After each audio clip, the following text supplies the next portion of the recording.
Today is the 17th day of January 2015, and we are very, very pleased to have Bababhai with us. Welcome, Bababhai. Oh, how are you? Namaskar. How are you? So much for inviting me here.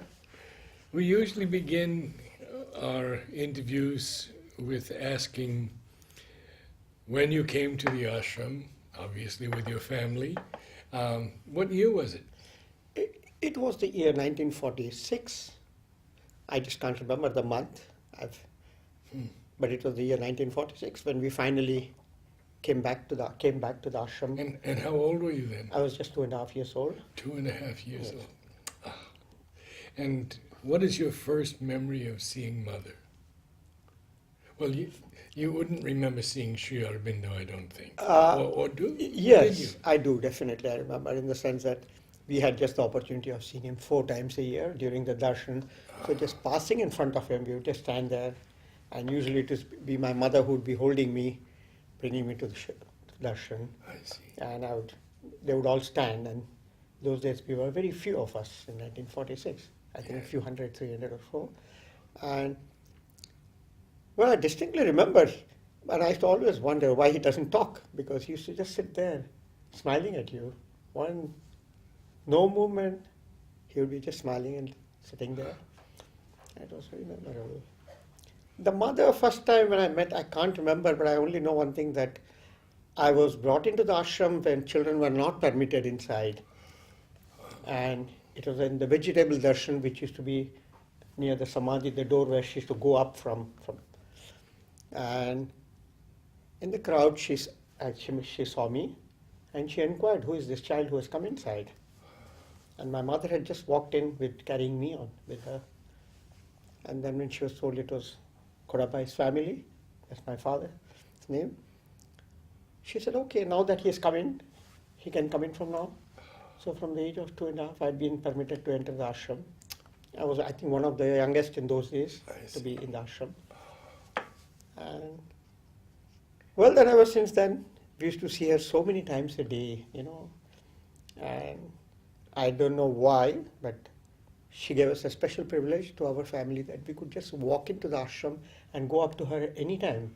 The doors were always open to us. Any time of the day, she had said, Kodabhai's family can just come in. And this is the grace which she had bestowed on us. Yes. For reasons I'm not sure why.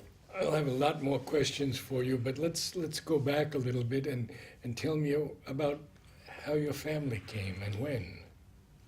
Okay. My father lived in East Africa, in Dar es Salaam, Tanzania.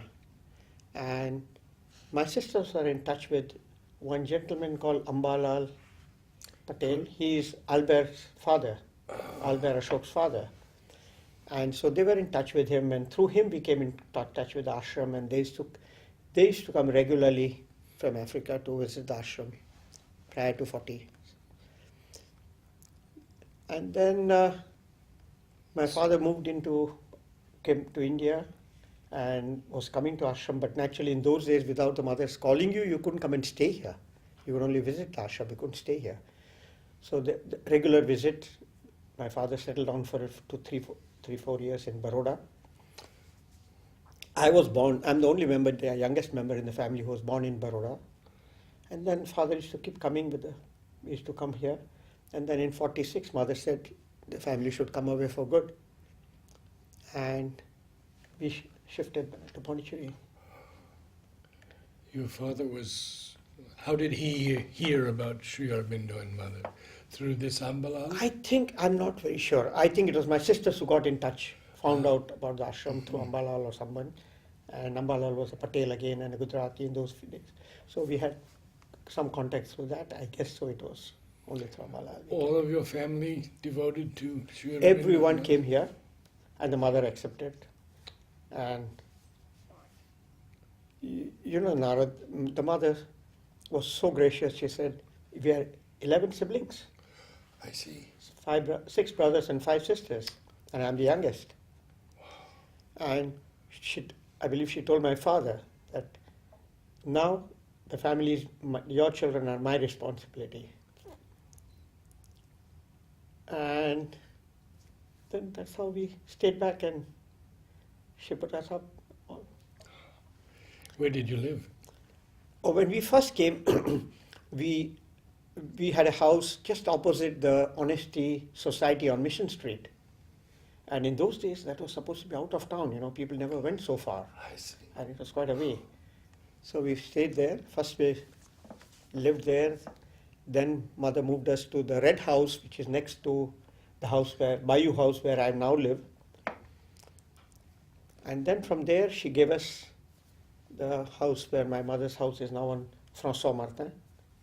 So that's the final house where I see. we were all moved. But I think there was a reason. Mother kept us all separated. She said the whole family is too big to live in a house. So she gave everyone rooms and individually except myself and my another brother of mine and youngest sister, we lived with my parents. So three The youngest ones. youngest three stayed with the parents. And the rest were all given in Gold Cone, 3 rooms in Gold Cone. The rest were outside. Rooms were given to all my. Did your father write anything? Was he a writer or a poet? No. He was purely a businessman. He never wrote anything down, no, unfortunately. Yes. And the rest of your family? No, everyone, well, my brother was good in it, but I don't know. He was never interested in putting down things and about. Many people asked him, why don't you at least record something and go? He said, no. My experience is whatever I know I'm telling, but I won't put it down. It's personal. But, well, I used to hear them all because I was the closest to my brother. Oh. And he was, my eldest brother, he was very close to the mother. And my brother who passed away, just elder to me, they were extremely, well, everyone was very close, but they were rather more free with the mother. And Can you recount any instances of your brothers with mother? oh, yes, many instances. And one of them was, in 1950, there was a wonderful offer from Gebert from Belgium. They started color photography in the world. Color photography just came in 1950 into the world. And Belgium offered him that if he would come down to Belgium at his cost, they would train him in color photography free of cost. Even they would house him there. So with this invitation, he was very excited. He went back to the mother. He went to the mother and told her, "Mother, I've got this. I want to go to Belgium to learn color photography." And this thing, my brother used to very, very often talk about. And the mother caught his hand and said, "My child, can you not learn color photography here, staying here with me?" My brother was really very upset about the whole thing. And he just left the mother and came away. And for 3 days he didn't go back to her. Because, well, I shouldn't use the word, but this is what he told us that he used. He said, "What does this lady think, old lady think? How can I learn color photography staying in the ashram when the world has just come into color photography?" Anyway, after 3 days, he went back to her and caught her and said, "Yes, mother, you told me about the color photography. I will not go." And this is another thing which my brother always keeps telling people. She caught his hand and said, "Do you know, my child, we have opened he was very particular about that. She said, "We have opened a faucet of power here." She never said I. She said we. Faucet of Power. And she said, "It comes pouring down. All you have to do is aspire for it." But she said the danger of it is aspire for anything good or bad. We cannot stop it. So with these words, she told him this and she said, "No, I'm going to stay. I will not go." So she said, "Please give me all the books you need and I will ask Medananda, who was looking after the library, to get them for you." He came back, made his research, made a list of books, gave it to the mother. The books arrived, and there were volumes of nothing but chemistry. Now, my brother was just a senior Cambridge passed, very little knowledge of chemistry, but then he only had that one goal. He said, the mother had said, anything you aspire, you'll get it here. So he used to read at night those books like a child. And in the morning, early morning, any middle or in the middle of the night, he would get up, run into the dark room, light an agarbatti to the mother's picture. And he says everything what he had read at night, like a child without understanding, would come pouring down. He would start understanding what he had read. And he played about with that.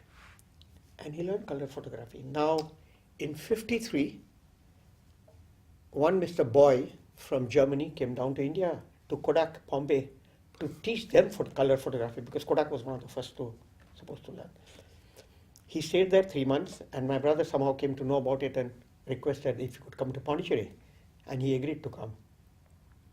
Now, it was just then when Boy turned up at Pondicherry, mother had also told him, I'll make you a color lab. So a color lab was made for him, air conditioned, we needed a controlled temperature, and the color lab was made in his house in Bayou House. Mr. Boy came to Pondicherry, and my brother told him, Mr. Boy, I will do everything. He said, no, I will teach you, then you repeat. He says, no, you just see what I'm doing. So in short, he made first the chemistry, they went in short films, he developed them, then made chemistry for the papers, he printed, so it all was about 3 days' time, and Mr. Boy couldn't understand. He says, Mr. Patel, why did you call me here? You know color photography, you have been definitely somewhere abroad and learned. I have been in Bombay for 3 months, and still the boys there are trying to figure out how to do the things. He says, no, it's all the grace of the mother. And he used to always point at the picture of the mother. This man didn't understand. He said, no, I don't understand this. There is something wrong. And in 3 days' time, he left Pondicherry. I would like to tell you something. The world doesn't know about it. Color photography in India was started in Pondicherry. Pondicherry made history of color photography by 1953. Color photography was first started in Pondicherry by my brother. And this Kodak accepts and acknowledges. If you know anyone in Kodak, they would acknowledge that yes, it was Mr. Patel who first started color photography in India. And this was just thanks to the mother's grace. And not only that, Prabir and Pradeep, have you heard of these two young boys who were in the ashram, Ratsena, these two sons? After they finished their higher course, they joined my brother to learn color photography. And they have seen this. And my brother brought down the color photography of printing from 7 steps to 5 steps. He made his own chemistry and brought it down. So all this is the grace of the mother here. She's the one who, as she rightly said, aspire for anything good or bad. And this is a living proof in our family that he did this. What did your other siblings do? What did they involve themselves in? Education or art or music? My sisters were in art. Chandra, who was very good in dancing. Then Ravi Bala, who was very good in singing. One of the most beautiful voices I've ever heard. I hope so. I don't know. It's all the mother's grace again. Yeah. Pure, on pitch, and with a great lilting quality. Yes, you heard her, I think. Yes. And then Sunila had also taken her recording in the New Year music. Yes, a short portion. Yes, with Sunil? With Sunilda. Did you know Sunil? Yes, very well. Could you? Well, Sunilda was not my teacher, but then my sisters studied under him. 2 of my sisters studied, and Sunilda was a great man, and again, a genius. Well, everything in the ashram is like this. It creates geniuses out of nobody. It's not out of your education or anything, but just being in the ashram and in touch with the mother has made so many geniuses and so many wonderful people here in different fields. Yes. And she rightly has put, like in Aurobindo, what she wants to do. All she wants to do is give you everything, look after you, and I'm sure the best in you will come out. So it's not necessarily your own profession, but it's something else. Yes. So in each of them, this is what she has created. You said you had many remembrances of your brother. Oh yes, I'm so close to him. Share some more. Oh, many a times. One time she called my brother was always, I know him always as a very, very courageous man without any fear of anything. And I won't name the person, but the mother called him once and said, one of my child is in danger and needs help. So she has inherited a property in Bangalore, and her aunt, who left this property all to her, has a friend who is not letting her bring back all the things here. Would you go and help her out? He said, Mother, anything what you tell me to do, I will do. So he went to Bangalore with her, and under very difficult circumstances or danger, he was threatened. And this man happened to be in the Air Force, so he had access to arms. So he even threatened him with his life. And he brought back everything what the mother had asked him to bring back. The entire house was cleared and brought back under threat and hid. And in return, the mother was always grateful to her. My brother those days was always on a motorcycle, and this lady had booked a car. And in those days, the cars used to take many years to come. You had to book a car and wait for 4 or 5 years before you got a car in India. So she said, would you like to have this car? And my brother said, I'll pay for it. But she said, yes. So he paid for the car, and mother let him have the car. But I know, when he went from here, we were all worried about it, that he is going, even in spite of a threat that nobody will be allowed to enter the house and take out things from this house. And brought back.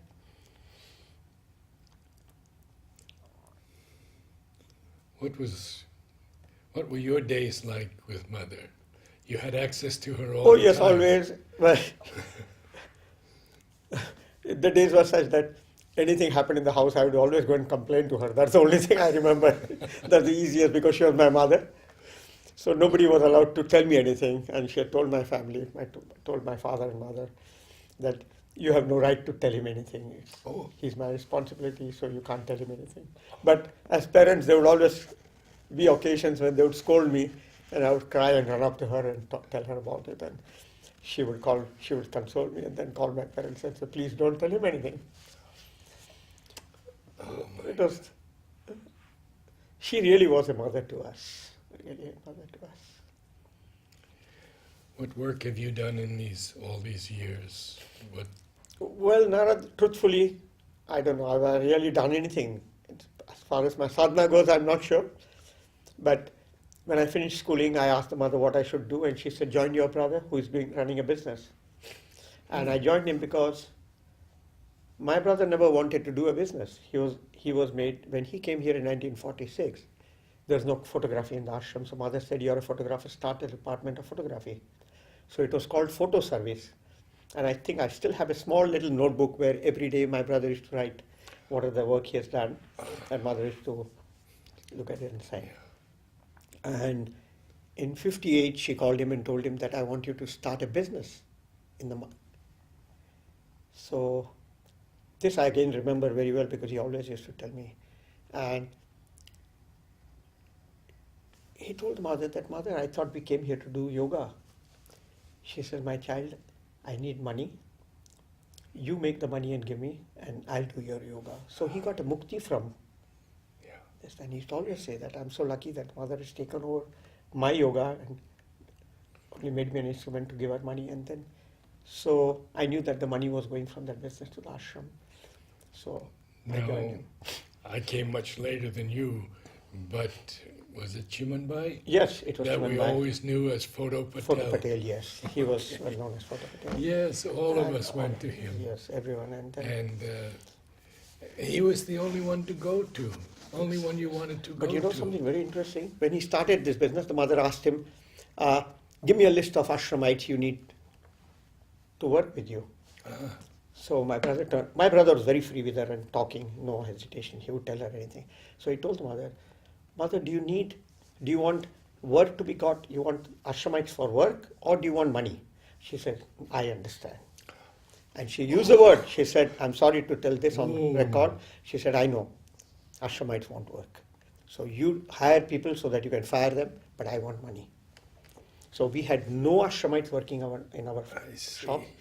And the day he opened the shop, everyone she saw, including Nolinida, Amritada, Duman, Udar, everyone who said, Chimanbai is opening a shop today. Why are you here? You're supposed to be there.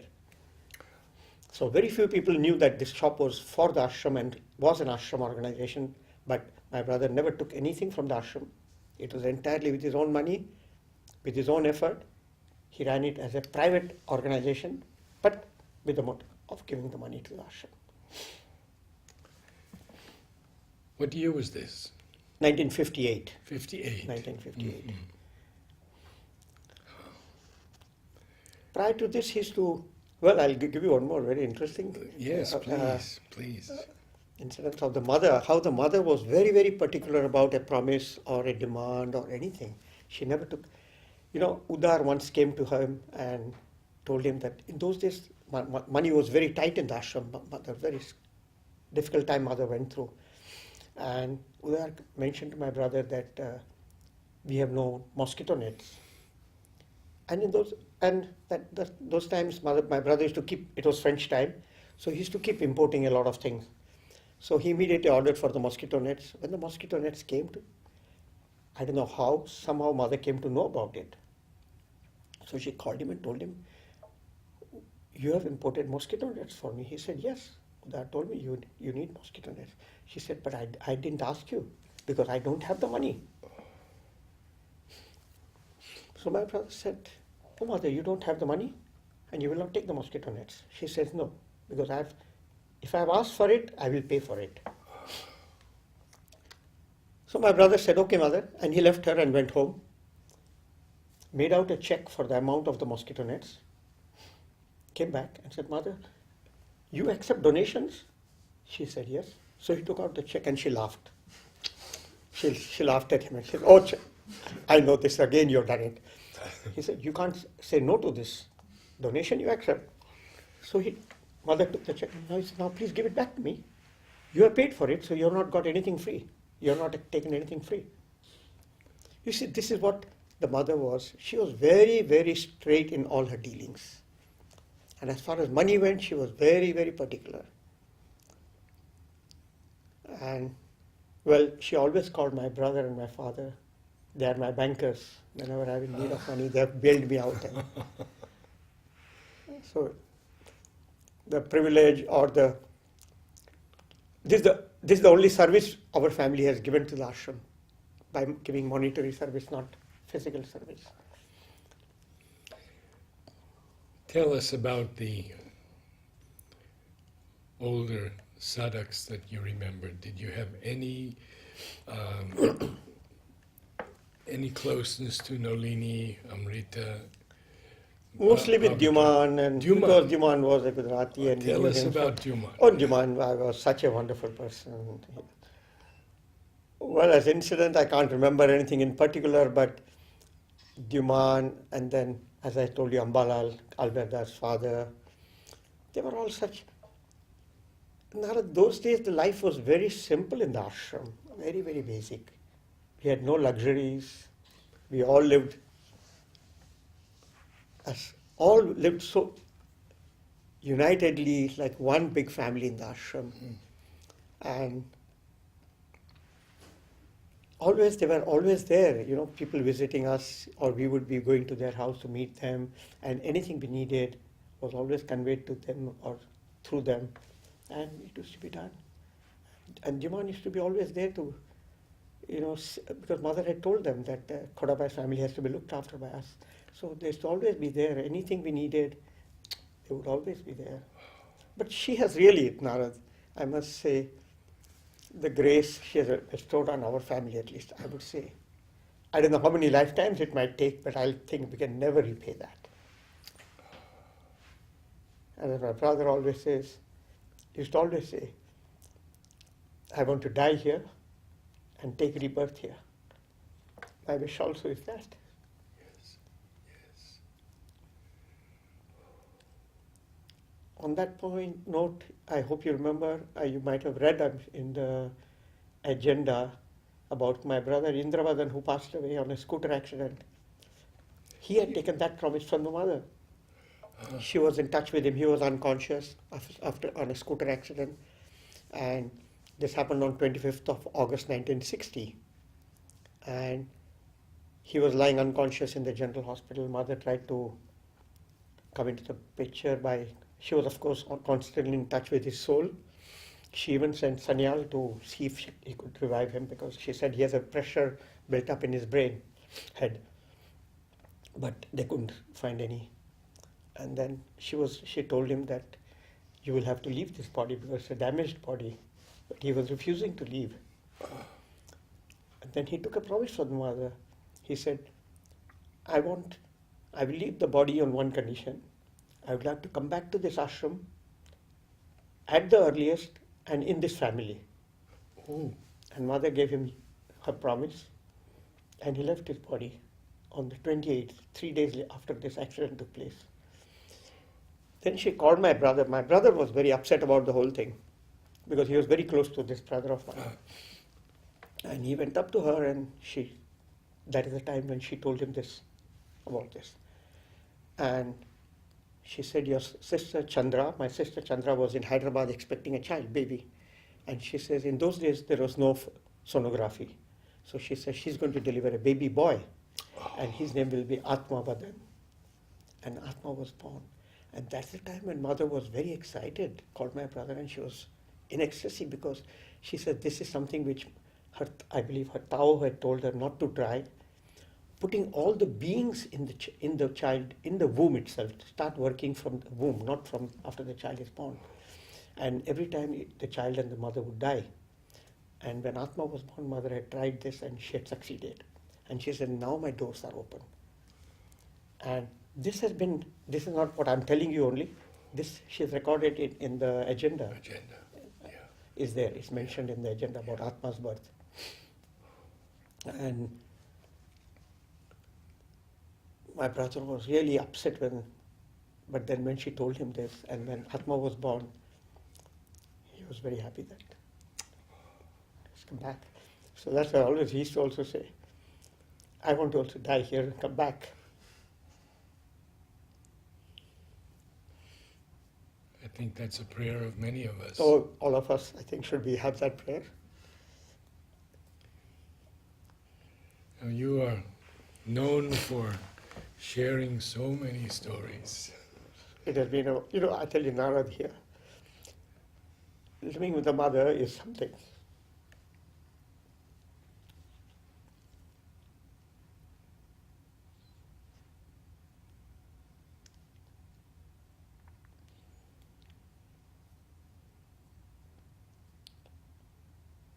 She would always, people have been asking, and I've heard about it. I've not heard from her own mouth, but I've heard many people have asked the mother and Aurobindo, why don't you do some miracles too?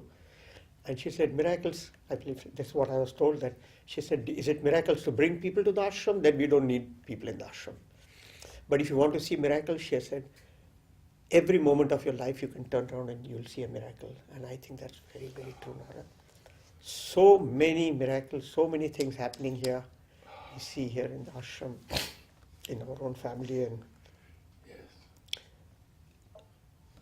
My family, before they came here, my mother was traveling in Gujarat somewhere with my brother Vishu, who was in London last. He passed away recently in UK. And my eldest sister Sumandan.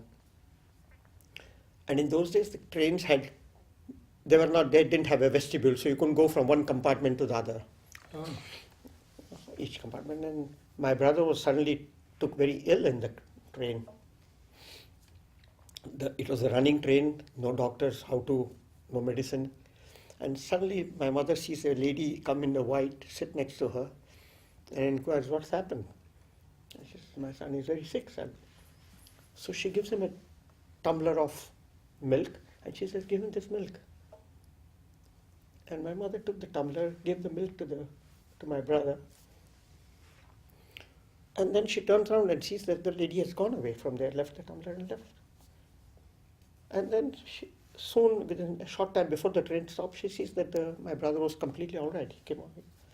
He was feeling better and he was coming out of the problem. So she looked around. She said, "Where is this lady to give back the tumbler?" And she went in the whole compartment.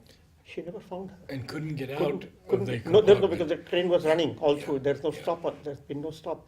And she couldn't find this lady. There's nothing but the mother's coming to her.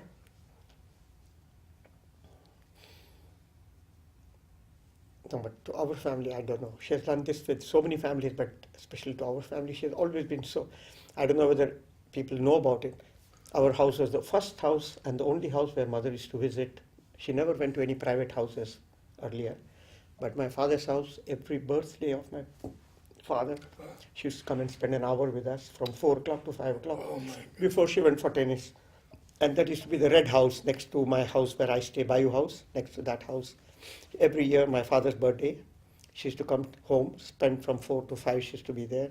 And I might have a picture, I remember one picture where Monsieur André also was with her, and my father walking down from the garden, from the door into the house with Brother André, and mother used to come and sit with us and spend some time with us. And Whatever photos you might have, we could include them.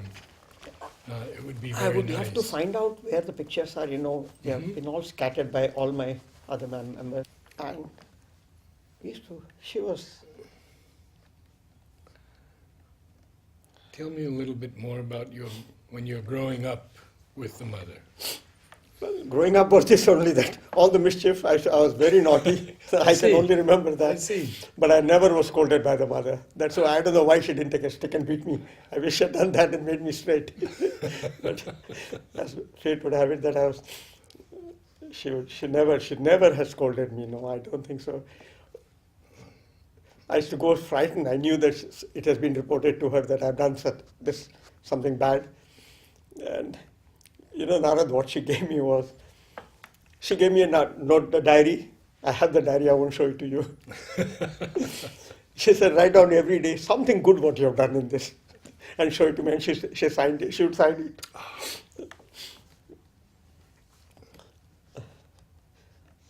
But that intimacy with the mother, and I used to see my brothers and my sisters, how close they used to be, how free. But I could never, I was too small, I think, and I was too scared, frightened of her to.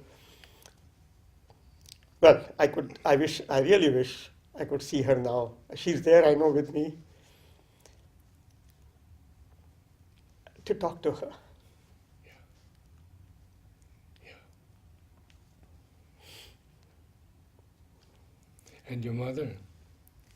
Oh, she was, I think, rather too demanding on the mother, because anything goes wrong, anything was not all right in the house, she would go up to the mother and start in her Gujarati. She didn't know English, so she would start off in Gujarati. Oh, this is not all right, I'm having this problem, I'm that problem. And well, she could read you. She knew what you have come for right in the beginning. Yes, yes. There was no doubt about it. So language was not a bar to her. And then she would call the department heads and say, okay, Kashiman has this problem in the house, go and rectify that. She needs this, go and do that for her. Now sometimes I feel, why did we be so imposing on her and ask and demand so much from her? But again, as I said, she was our mother. Yes. We had the right to ask her. And she had given us the freedom to ask her. Yes. Can you tell us about any of your other brothers and some stories? Indravardhan, who was my brother whom we lost, Yes. he was quite different from the family. He was very devoted to his studies and when on that year itself, mother used to give in those years. Nowadays, I think mother used to give every year one child the pre-donor. You were an all-rounder, a good student and good in physical education. And that year, on the 15th of August, she used to give this, Darshan Day. And that year she had given that pre-donor to my brother Indravardhan. And she had told him that, remember only one thing, that every time I've given a pre-donor to someone, that person has started going downwards.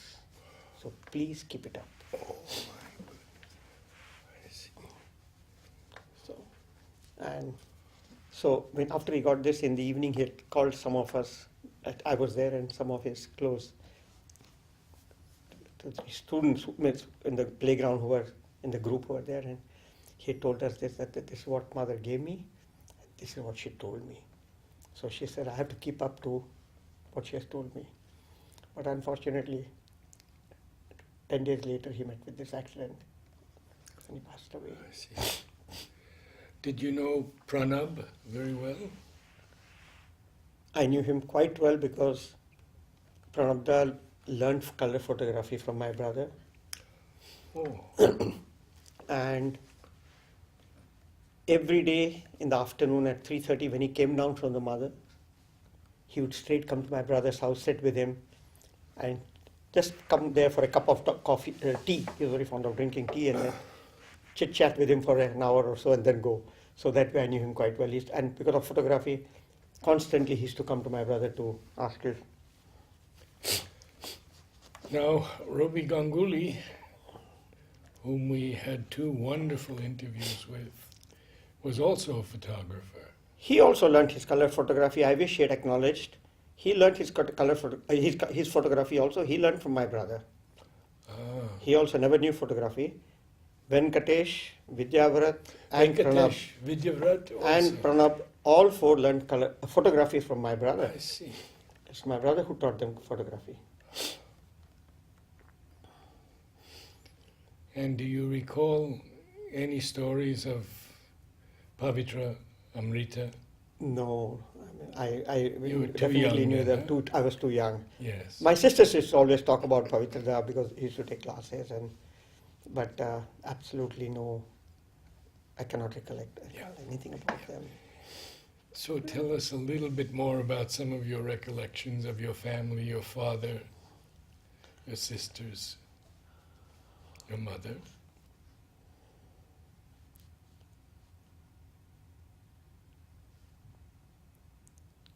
Well, about my father, well, I can only tell you things which really, looking back, made me realize something about the life we are living in the ashram and the mother's grace on us, especially. See, my father had a massive heart attack in the ashram, and he was lying on the floor, and mother was called. Doctor was there. Nipenda had come. Mother was informed. Mother said, "I'm coming down," and she graciously came down. Chair was put next to my father. She caught his hand, sat there, caught his hand and said, "Kodabhai, calm down, be quiet." And she went into a small meditative trance. When she opened her eyes, she asked him, "How are you feeling?" And she asked him to stand up. And Nipenda was there, our doctor, and he said, mother said, "Wait." And then she said, "How do you feel?" He said, "I'm feeling well." So he said, "What do you want to do?" He said, "I want to go home." So she said, "Okay." And he started walking. Nipenda came in and said, "Mother, he has a heart attack. He will die if he walks. He cannot die. He cannot go. He has to go to the nursing home." Mother said, "Just leave him. Just leave him. Let him go do what he wants." Narad, my father walked home.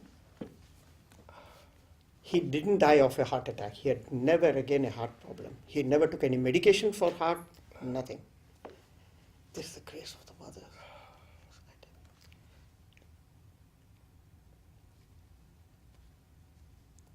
How do you remember your mother? My mother? I remember her very well. With my father, I had very little interaction time because we lost him in 1960. Yes. Soon, it was too early, and You were only 14 at that yes, time. I was very young. Yes. But my mother, I remember her much longer, and we had a wonderful relationship.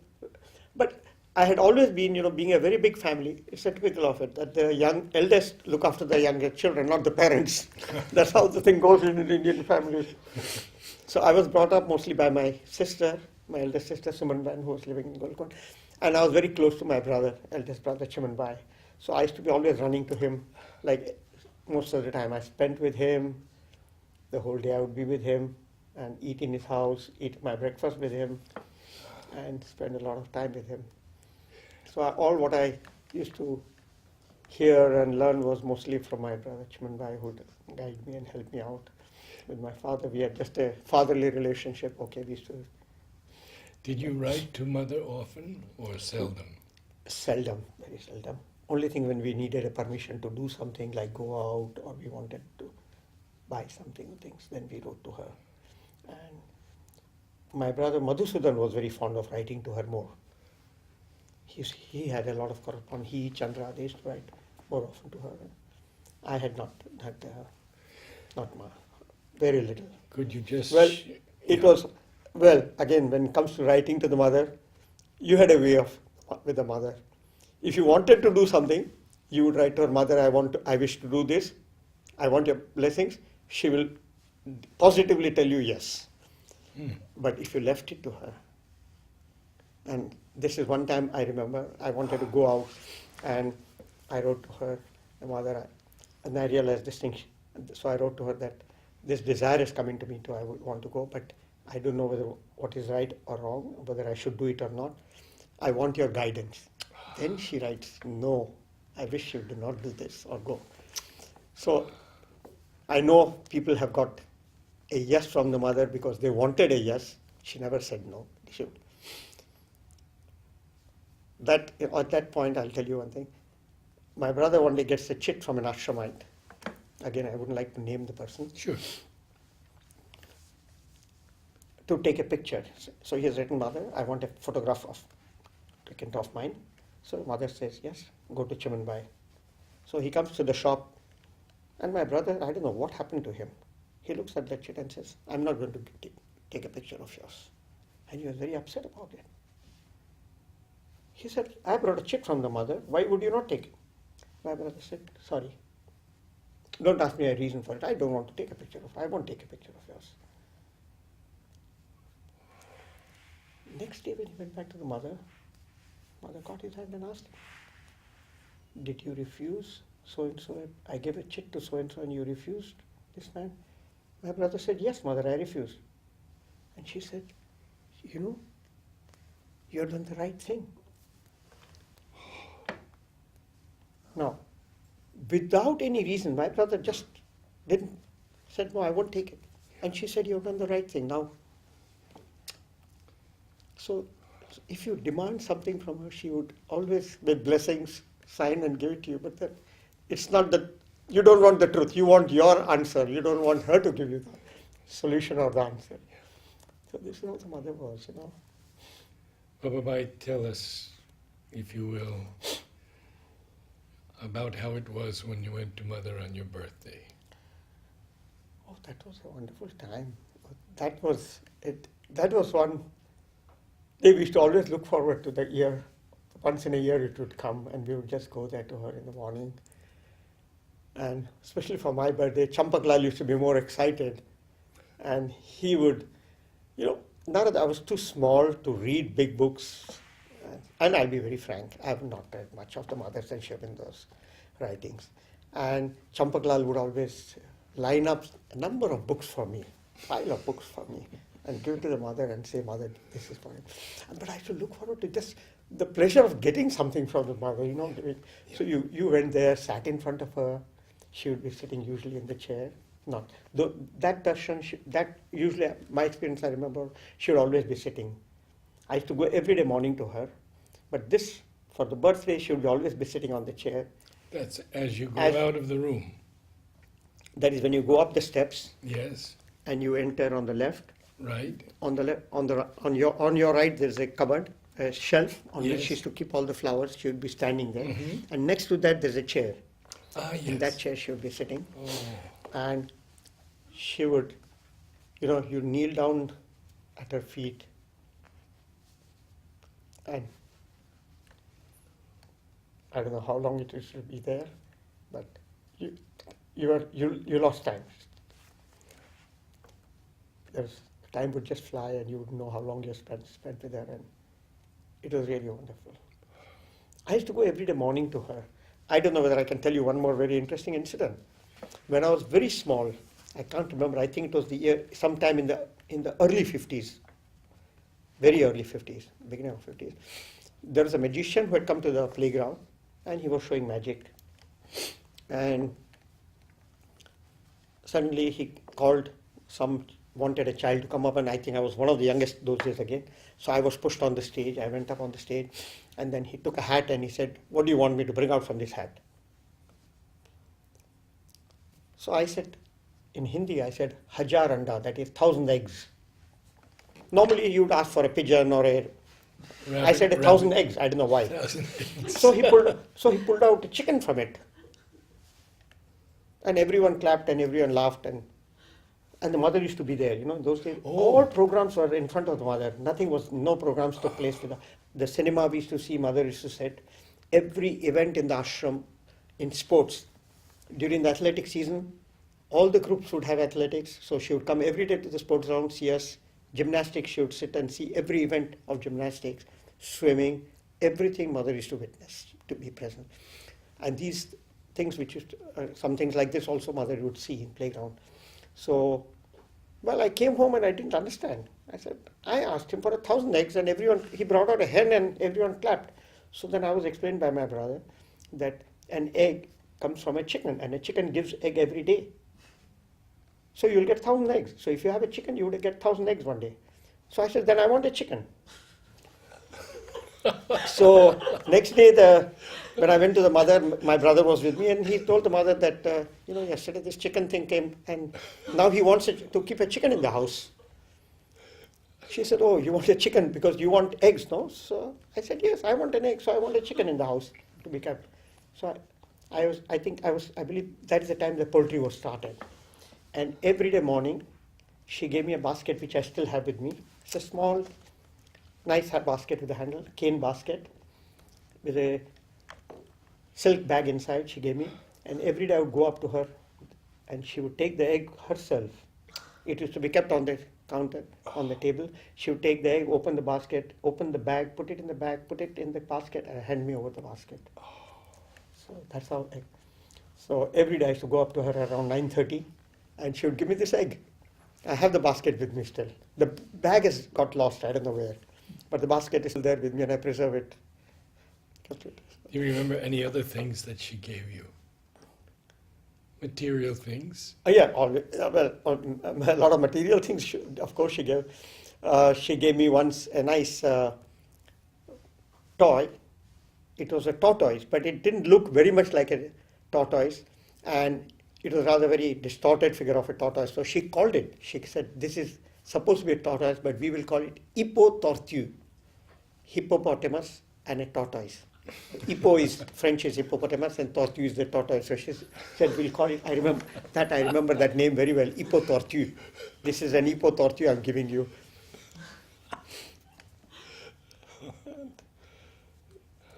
Then she gave me once a teddy bear, small black and white bear.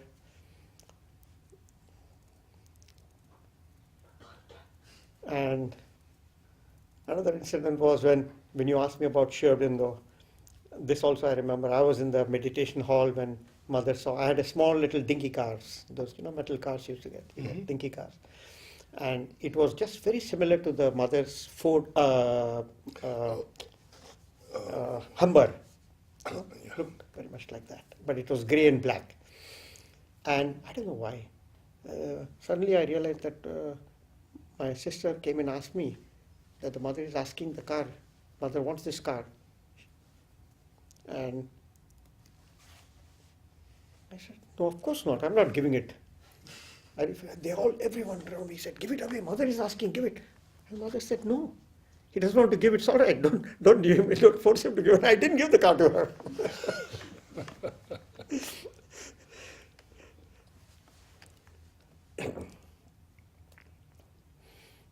What did you do in sports? Well, I was not very good in sports, but I have got a picture of them with the mother holding the string. I'm doing running, 100 meter or 60 meters. Those days, children used to only run about 50 meters or 60 meters, and I'm coming to the finishing line, and the mother is holding the string there. There's a picture. It was I missed it. It was put up on the notice board when recently about last year sometime there's a. For what occasion they had put a notice board, and there's this. People told me my photo is there. I went to look for it, and somebody had removed it and taken it away, stolen the picture. I said, where's the picture? So I inquired, somebody said, they said, no, we had put your picture, somebody has taken it away from there. But I think I have the, what do you call, the press print. Ah, Press print with the mother's signature on it. Like she had made, those days, they used to make, the mother used to make, they used to make a card out of it, on a thick card, they would stick a picture, and then mother used to sometimes sign and give this picture. I think I've got somewhere lying with me in my collection of the mother holding this. in your life today, how do you feel her guidance? Absolutely. Absolutely. Sometimes I feel a greater presence, but the presence is of course there. I can't say no. But Narad, what happens is, unfortunately, or rather fortunately, I would say we should not use the word unfortunate, but we had a physical contact with her. So still, I miss her in that context. Yes. If I had never seen her, then yes, I would say yes, I can call her and she's there with me. I know she's there with me. But physical is not there. But she's always there. She, at the time when we rightly need her, she's there. In this wonderful life with the mother that you have personally experienced, what would you say to young people who are searching today in so many different ways in the West and in the East? Could you give a few words to them?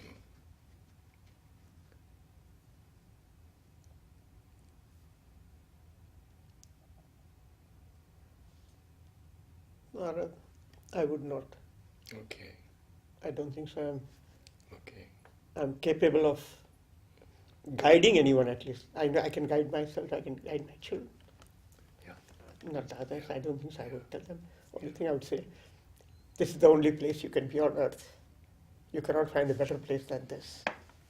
Yes. I call this not even heaven on earth, but it is bliss on earth. It's simply bliss on earth. She's always with us. There's something, every time we go out from here, that little excitement is there to leave the place. But when the time comes and you sit in the car to leave, my first thought is, when am I coming back? And so many people tell me when they meet me outside and when I'm leaving, why do you in great hurry to go back? What's the hurry that you've come so far away? I go to my children. My own children tell me. I go to visit them every year to the US and Canada. And the moment I reach there, I tell my daughter, I'm missing my house in Pondicherry. It's not just my house.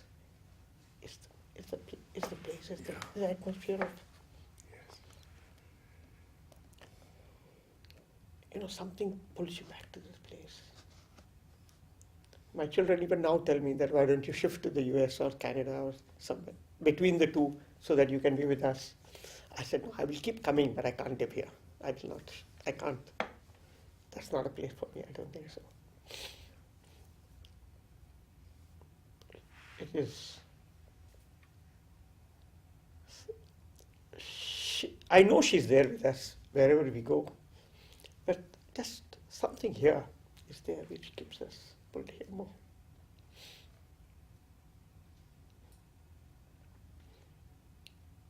She guides us throughout. Narad, my children have gone through such wonderful experiences. My children themselves, every step they have, the mother has, you can see her there holding their hand and taking them forward. How many children do you I have two. I've got a son and a daughter. My daughter is elder. She wanted to do medicine. She couldn't get into medicine. She made only one attempt. She says, finished. I'll continue with something else. Then she did her paramedics in Chennai.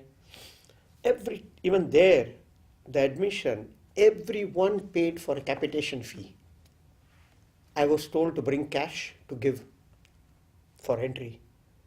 And when I went there in front of that man and sat there, he says, yes, your daughter, yes, so and so, here's the check, go and pay your fees. When I come out, this friend of ours who was working there, she asked me, how much money did he take from me? I said, he didn't ask me any money. How can it be possible? I said, here, the money is in my bag still. When she goes to the class, every student asks her, how much did you pay? How much did you pay? Everyone said, we have paid this, and my daughter says, I have not paid. Nobody paid. Then I told my daughter, keep quiet, say, I paid. Don't say anything else. Everyone had paid. She's the only child who never paid any money because nobody asked her for that money. Why? In the US she went. She joined the University of North Carolina in Chapel Hill. Narad, she was there. She landed up, I think, August this was. I think, if I'm not mistaken, first week of August she was there. And she called us and said, I have to come here. Now I'm looking hurriedly. Every student looks for a job on campus. You know, you can't work off campus. You can work on campus. And she's looking and she said, I'm not finding anything. Everyone has got some work. And I said, on the 15th of August, she had applied. She saw on the notice board there's a job for a on-campus job in the Department of Emergency Medicine. There's a vacancy for a student. So she had applied, knowing fully well that she's not a doctor, she should not get. But she had just put an application. On the 15th, she got a call. She went. 11 doctors. She was the only non-doctor. She landed a job. Narad, I couldn't believe. The university paid her tuition, they paid her insurance, plus she got a small cash in hand. I paid her first semester because before joining you have to pay it in advance. After that, I never paid for her master's. It was all paid by the university. I couldn't believe myself. A student never earns so much on a campus in US. And beautiful letter they gave her also. This job should not be at the cost of your studies. So your studies should not be neglected. And she was surprised. 11 doctors, and she was a non-doctor, and she got this job. Again, same thing when she went to the other university for the job. After she finished studies, she joined John Hopkins, of course. She got same way. Then again, another place also. Every place she went to work. Whatever, see, the mother has always said, your desires will be fulfilled in this ashram. She had a desire to work for the United Nations. She got a job in UNICEF. She wanted to work for the state of New York in the health department. She got a job there. You desire, she said. Desires are always fulfilled. That's the easiest thing I think she gives you. If you have desire, she gives you. Desire for good, anything or bad you get it. Or aspire, that is aspiring. But even desires, she fulfills all your aspirations. My son too today is doing so well. It's just sheer a divine's grace. Nothing more than that. And they all stand out. They all stand out. And as mother had always told my brother, here are diamonds. Some of them are polished, some of them are not polished. But whatever it is, even the unpolished among pebbles are diamonds. So they all stand out. How beautiful. She had used these words that all my children are diamonds. Some are polished, some are not polished. But even the unpolished, among pebbles, they are still diamonds. So they all stand out. And you see every ashram student, every ashram child, wherever they've gone around the world, they have all been on the top, not just anywhere, but always on the top. We don't have any certification in the school, we don't have any exams, we don't have any compulsion. In spite of that, how? Isn't this the grace, divine's grace? Amazing, no? When you think of how students benefit from studying here. Right, thank you. Thank you so much. Thank you so much.